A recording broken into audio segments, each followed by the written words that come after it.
बाप रे तनी जल्दी जल्दी ना देख घोखिया के सूतल वैसा नहीं ना के तनी के से कराए जाके बना दी। अब पूछे जी के ट्यूशन जाए के बाटे स्कूल जाए के बाटे तो खाइए पी के ना जाइए हन ही से दुबराइल जाता रे दादा ज्यादा ओ कोने के चिंता नहीं के तो हमरा चिंता बाटे नु हम बना के देन भले उनकर मायने की त लेकिन मम्मी जी मरत नहीं तना हम कहले नहीं मम्मी जी रौरा मरत नहीं लेकिन उनकर के को माई के कमी ना होखे दे हम कमी होखे दे उनकर के जब बना के दो रोटी बना देवे खा लिया ना टिफिन दे देंगे लेके चल जी ना अपन ना ते कनी के भरोसा पर छो देना तो 8 बजे ले 10 बजे सुतर से सूरज भगवान का पार पहुंच जी लेकिन कनी के आंख ना खुल सकेला रे दादा के जन कोना ना छपर में के होई। हां आगे बढ़ जो हमरा काम नहीं खे सुन ना देखी कमो से जरूरी एगो बहुत का काम बारे उनका ट्यूशन भेजे के बाटे बुची जी के आ तनी के सुता दो सुना बुची जी अब ट्यूशन से ना जाइहन काहे ना जाइहन अब तो उन्हीं के फैसला करो ट्यूशन जाने के कहां जाइहन दीदी रो समझा नहीं जाना तनी के तनी के मन में का चलता उनकर बियाह शादी को के खदेड़ दे लेकिन बियाह शादी भी 5 साल हम ना करम उनका के पढ़ाई लिखाई कुछ बनाएगा बेटा हटो सने देखी दीदी रो तो जानत रहनी है कि सबसे ज्यादा प्यार हम उनका से करत रहनी बुझे से अपना बेटी से बढ़ के उनके खाना पानी काना करत रहनी है लेकिन आज हम ऐसा बात कहे पे मजबूर काहे अपने एहू बार में तो सोची का कहेगा बोल बाद में हम झोड़ लगाएं बोल बाद में झोड़ लगाएं बाद में रोटी बनाएं बोल बुची जी के जानता नहीं कौन लड़का से बात करत मानी हाँ बात सही देख छोटा की करे तो कली कहो मत करिए रे बुच्ची जी हमारा भी असही हम ना विश्वास करत रहनी है जैसे रौरा नहीं के विश्वास करत हूं असही आज हमरा सुन के ऐसा लागल है देख छोटकी अगर तोरा सब बता गांव घर में जाके पूछ ले बुच्ची जी के आदमी बड़का बड़का आदमी बड़ाई करलन कि ना उनकर ननद ऐसा नहीं उनकर बहन ऐसा उनकर बेटी ऐसा नहीं अरे बस करी दीदी अब कितना एथी करब हम असही ना विश्वास करत रहनी है लेकिन वो अपना जब अपना मुंह से बोली है ये बात तो हम कैसे नहीं की विश्वास कर सकत ये छोटकी तू सच कहता रे हाँ ये दीदी बात ही सही बटुए ये छोटकी हमारा ई नहीं कि तुमकर कमी कौन कमी करनी जे प्यार में दुलार में पैसा में कौड़ी में साला घर में खाए का अनाज रहे हम बाहर ले वहां के कर्जा ले भेजत रहे वहां के वहां कपड़ा लता ना लेकिन इनकरा खाती कपड़ा लता के पैसा भेजत नहीं कैसे से कर सकेली रे देखी दीदी रो इतना प्यार तोड़ देले बानी हम देले बानी ए छोटकी हम तो ई सोचता नहीं कि मान ले कि प्यार मोहब्बत बात हम ले बतावे के चाहिए नु हां आजकल के प्यार मोहब्बत का ई हाल रे पैसा बता सब बाटे ए दीदी बाकी जाए दीदी देखी जोन भी होकल तनो होकल बुची जी के अच्छा लड़का से शादी भी आकर डर लागता तू कहत रही ने तोर फुआ के लेके के बाटे उनकरा ले कहत रही ने बात चलाओ रे छुटके बियाह शादी कर दे जो उनकरा के पढ़ाई लिखाई में लगावा जो उतना में तुमकर बियाह शादी हो जाई ठीक कहता नहीं दीदी इहे सही रही तो आज कुछ लड़की कदम उठा लिया ना तो हमके कहीं मुंह दिखाई हमनी के मुंह दिखावे लायक नरको में जगह ना के मिली कि मम्मी जरा नीले कर रही है कि मम्मी जरा इज्जत बचावल जाई आ हां ये दीदी सही कहता नहीं जाता नहीं आज ये बात तो कर लेबे कह दे फोटो फोटो भेज दे 2-3 जगह बात चला कहीं एको जगह सेट होई उनकर क के हटाओ ठीक है कहत बनी घर की इज्जत के सवाल बटुए बताओ जो ना कितना प्यार दुलारता नहीं जाओ उतना वो हम ये साला छोटा की पोसले कुत्ता काटेला सही कहत बनी आज तो देखियो लेनी हम जो फोन करता अपना फुआ बरी कॉल करा बाप रे बाप हम ना जानते रहे कि बुची जी ऐसे करिया ना प्यार मोहब्बत रहता हमारा ले पहले आके कॉल रहती हम वहाँ के कौन बात ना कोई ना कि हमारे कोनो बात कोई ना कि हमारे ना छिपाई लेकिन वहाँ के इतना बड़ा का बात हमारे छिपा गई नहीं है आज के कुछ हो गो रही तो हम काने के मुंह दिखावे लायक रहती ठीक कहत रहे छोड़ देना कि दीदी जी इनका पहले बियाह शादी कर दी पढ़ाई लिखाई बाद में कर दिया ना हमारा आँखें पर पट्टी बंद रहे हमरा ना बुझात रहे लेकिन आज पट्टी खुलल पहले इनकर बियाह शादी करम ओकर बाद हम कोनो काम करम रे दादा ना तो हमरा मुंह में करी खाने के पता है कि सास ससुर मर बोलन दादा हमरा के नरको में जगह ना मिले। हे भगवान जी अब हम का करी अब वही हमार 2 बाल बच्चे बाव से के सहारा बाटे हाँ भगवान जी गरीब दुख के जी घर कोनो हक न के गरीब दुखिया धरती पे नहीं के रह सकत भगवान रो बानी 2 आँखा बानी केहू के एकदम दे देनी है ना तो कोई के एकदम गरीबे बना देवे नहीं हाँ बताए हमारे 2 बाल बच्चे बाव से हम कहाँ रखो हतना बिना इंसान के निर्दयी बने के चाहिए आज हमारे भाई अब हो जाए हमके दे के लेके बियाह कैले रहती लो आज हमारा नानू कहूँ जाए के पड़ी तो ना आके के पड़ी का करी माई कहले रहे बेटी कतनो दुख होई बाकी तू खुद खुशी नत करी तू हमारा फिर आ जाइए अब हम कहाँ जाए मायू नहीं के ना बाबू बावन भाई बाबा भौजाई के कर फाइल बैसा जाइबो कर तो ताना मरिया से बेटा भूख लगल बा भगवान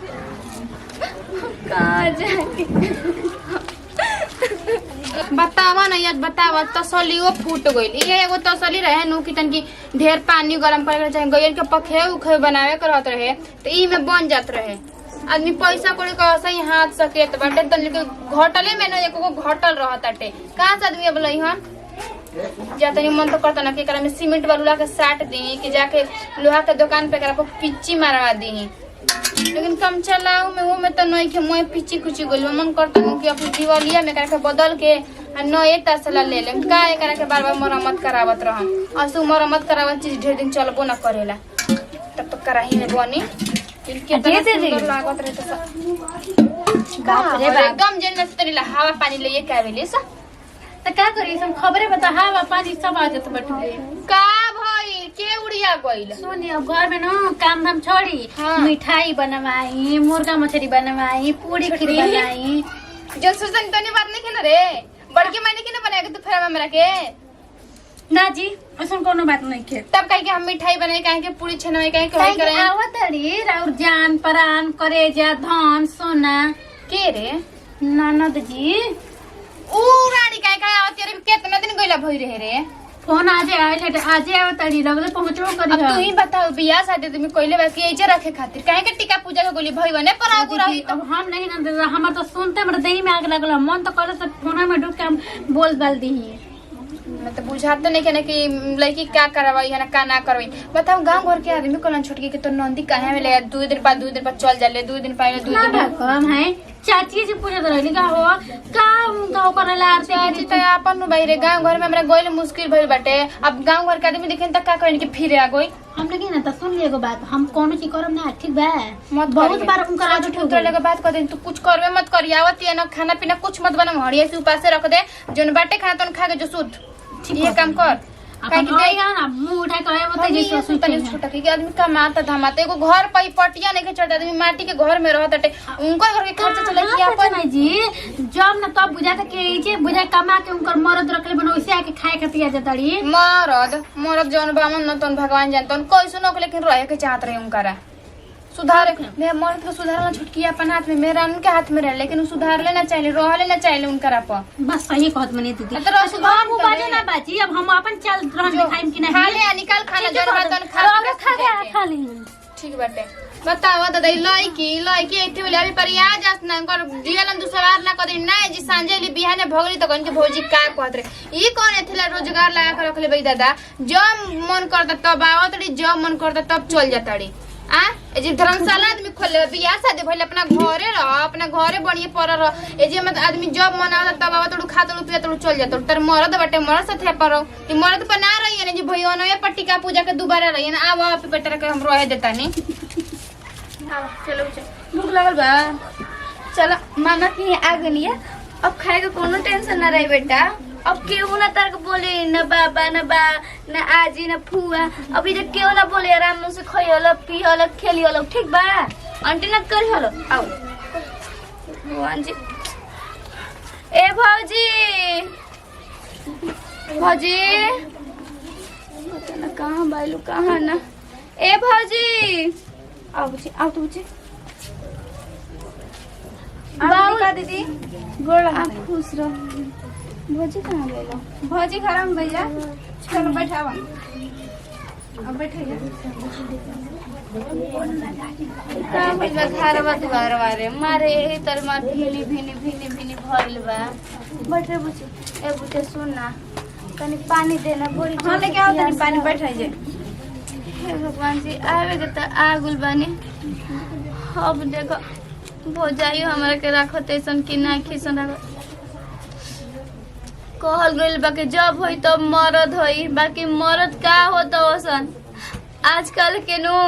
ई पता न का हो गइल बाटे कि जब तक ले दान दहेज नहीं गइल तब तक ले नु ले पूछे ले ठीक बाड़ू सन बुचिया अरे का ठीक रही सन रे का हो गइल दीदी तू जानते भले रे पीऊ तू तो जानते भाई कैसन ओसन घर के हमर सास भी है तो जानते पूछे खूब मारत रहे खूब पीटत रहे कहते कि जो अपने भाई बाप से दहेज मांग के लिया तभी तरह के रहे थे तू तो जानते हमने कितना गरीब दुखिया बानी है जा दीदी चुप रह मत रो चुप रह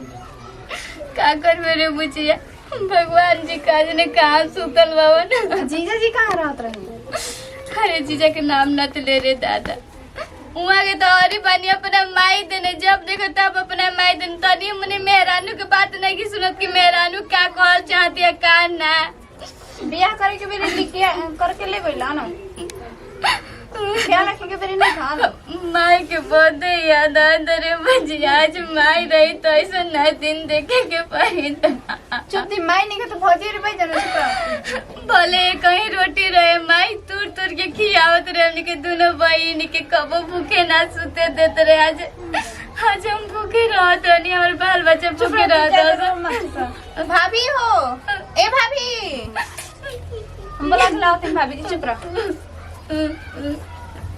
हे भगवान जी, अब हम खा करी कहाँ जाए कहाँ ना जाए। मन करता जहर मारू खा के मर जाए, बाकी क्या करे। देखो सोना लेखा लड़की बाईसन। भाभी, भाभी हो, ए भाभी, कहाँ बढ़ हो?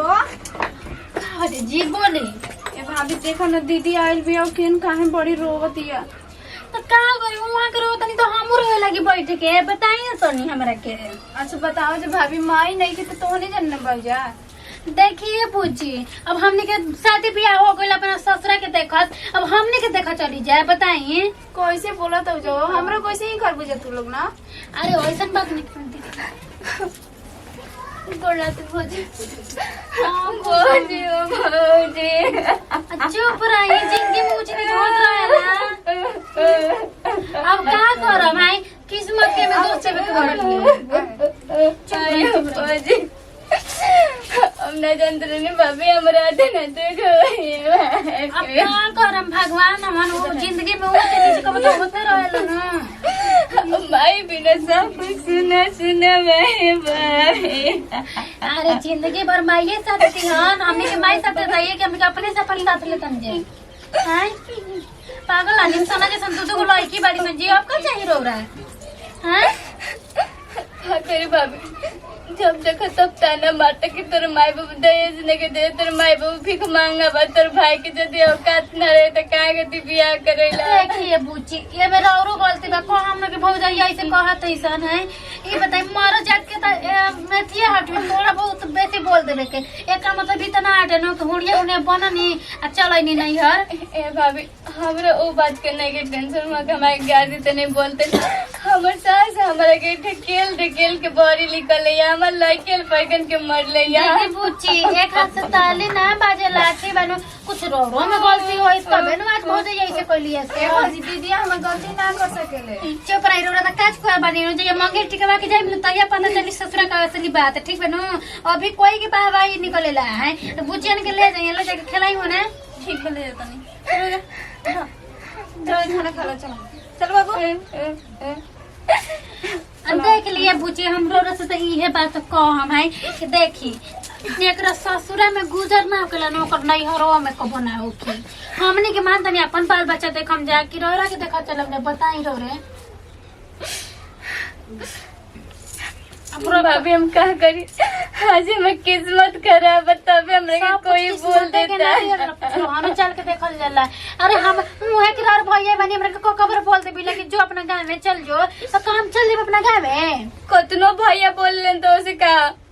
माई तो हमार नहीं के न बोल ले बताई तो। अब देखिए हम पूछी कुछ अपना में सुधार लेवे के पड़ी। ठीक बाटे न है हम रौरा ऐसन बानी के आगो नहीं न यार हमरा जैसन आदमी रही न को भले मर जाइबा के नहीं हर ना जाई तो जाए दो भौजी, छोड़े जाए दो। हाँ तो जाना मुँह चमका के जतड़ू था इहे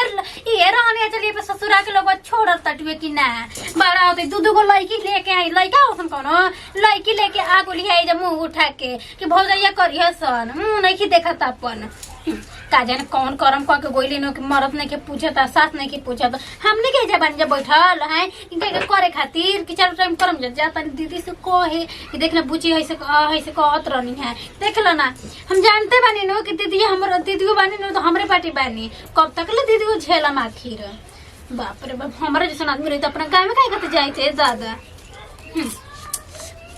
चाहता नहीं कहे कि ना आ का जानता जा कि बैठा के हम चारों टाइम खाना रखे में आ खाना खिया खातिर जा बैठल बनी हैं वो कब सपने देखत छोड़ दी हन बाप रे बाप, एगो कपार पर मलामत ताके नु बैठ गइली कजन कहिया जन कोनो गारंटी नहीं खे। जब न देखो तब न देखो उनकर मरदे मार के भगले ने एकदम मरद मार के भगले दू झपट तन के सह के ना रह सकेली त ना देख ले बड़े एगो नैहर के घर चल दिया नु ले नुगरिया चल डुमरिया भइल बाड़ी कहां बाड़े रे कोने बिये लोग तो आ रे दादा ये नार घरे कोनवा ने का करत हऊ थिएटर देखत देख चालू भइल बाटे टीवी देखत नहीं जेले तो ऊपरे तरह थिएटर लौकता झोपड़िया में थिएटर काहे बढ़िया थिएटर ला कम बड़ी का जमन तब कहां चालू होता री दिमाग बम नाम की चीज ने बा एक तो कितना दिन पर हमर बहिन आ गया काहे कितना दिन पावतड़ी महीना दिन पर 15 दिन पावतड़ी ढेर दिन पावतड़ी बियाह शादी काहे कइले बने पर बहन के जरे खातिर अरे ब्याह शादी कर दे तेकर मतलब का कि हमरा भी मतलब कि नहीं नहीं में सब ससुराले रहे रोज मर्द मारते रोज जे आवत रही हन रोज हमरा के मारे एक दू झपट हम चल अपना नहीं हर अरे क्या करू थोड़ा बहुत पी लेलन त पीला में झगड़ा उगड़ा कर देला त दिलिया के घर पहले तो उनका सोच समझ के तनी घर में रहे के चाहिए तनी के बोलिए बतिया सह के ना सकेली का अरे क्या तोने के सोहे नहीं खजा तो कर नैहर बा तोर ससुरारी बा ठीक न वो घर के बेटी बिया तू साथ रहे तू ही साथ रहबो तो बानी ठीक नु भाग पला के नहीं खियल बियाह शादी को के लाइल बानी ओकरा के निकाली घर से कहीं जाए के दिमागवा हमार घुरा मत ठीक न जहां दिमाग घुरल न त घुरा के फेंक दे अगानवा में ठीक न हमनिए के बेरे दिमाग घुरला बनिया के बेरे थोड़ा न दिमाग आइले न घुरी कि चिट्टे गिरवे गोलवा हाथ पसार के टराक मेरे दिमागवा घुरा बदरे बहनिया के फेंक दे फेंक दे अब बाहर भी अब 2 दिन रह ली खा पी ली त कौन दिक्कत बा 2 दिन अपना ससुरा में रहली 10 दिन त इजे रहली जी अरे 2 दिन में कौना हमर धन संपत्ति घट जाई हमर एक कोठा चावल रखले बने त 2 दिन में घट जाई कोठिलवा में से लुटा दी त क दी के रोज भोज होता घरे गांव घर के आदमी के खात रहियन ना में नुई राउर अरे तू चाहत का बड़े साफ साफ बोल तो नहीं हमरा के चुपचाप दिल कहीं जाए के हमरा बर्दाश्त नहीं होत के जीव रहताड़ी नहीं के बर्दाश्त होई त ना अरे कौना मुंह से ओकरा कोई कौन ऐसा भाई होई के अपन बहन के घर से निकाल दे कौन से बहन के अपन ससुर के नैहर में रही जी कौन दी करौरे रोबरे रखे तो रख ली तो ने सब दिमाग पगला गेल बा ठीक न खुश रहो और सब ठीक ना छोटी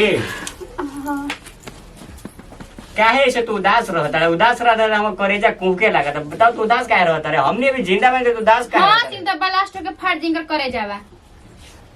बढ़िया से बोल करो अभी बैठल बा तो उठा के फेंक लो चिताने भी गई बे चढ़ करो अच्छी तरह के होने हां हमरा के फेंक हमरा के मारा बनी तो सोना चांदी हीरा मोती भल भी हम तो घूर पके फेंकल हनी ले बनी हमरा के उठा के रौरा चुपचाप इंगरा के निकाली ठीक नु चुप रह गई बोले तो मार ताक में लेकिन मार तो ठीक ना होई रख तू सोना चांदी हीरा मोती सब कुछ भइल बड़ी सुना ना चल जाएंगे मैं जिले सुना ना भैया देखो हमारे चलते रो लोग झगड़ा मत करिए ठीक बा अरे झगड़ा कहां कर ना ना बच्चिया झगड़ा ना कर हम रह भइए पर हमें चले तने रह लेकर रखी महरी के पाना तू रोक हमारा दे पीछे अगर दिखाई दे आई रे दादा अरे का बोल रही है ये आंटी रे आंटी कहां रो बता रे भाई रे तो ऐसा ना होत रहे भाई आज मेरा नु के तारा दे काका के बोल देले सुना अरे वो सब गुसिया के बोले तो बोले की आदत है बाबू सब दिन वैसे बोले ले ये काहे रो बता रे भैया केहू के नु दुख होला तबे कोई आवेला सुख रहेला तो कोई ना आवेला अरे का ये हमने के जाने पूछी बता तो अब बोल दे रहे थोड़ा बहुत काहे ओकर बात के बुरा मानता रहे तू बता ओकर बात काहे तो बुरा मानता रहे ज्यादा भैया आज हम जान गो नन्नू के जब होई तब ससुरे हमार में जाते मारते बस गरी आवते बस तो से का अरे तू ऐसे काहे बोलत हमनी ना काम हो सकले न हेरे काम ना हमनी कौन दिन काम में आइब रे हमनी काहे कदे जिंदा बनी तो भैया कबू आइन तो तुम लोग के मुंह देख के आने के मत दू तो भाई बस ने को बहन भी है ना तो हमरो सुख रही तो आज न तो हम ना दे भैया अरे चुप रह अरे रू कैसे एकरा के ना छोड़ अब बता तो कितना रोबत है छोटी हम रो अब कर भी क्या सकेला रुक तोरा के बतावत है आज तो मार के मंगा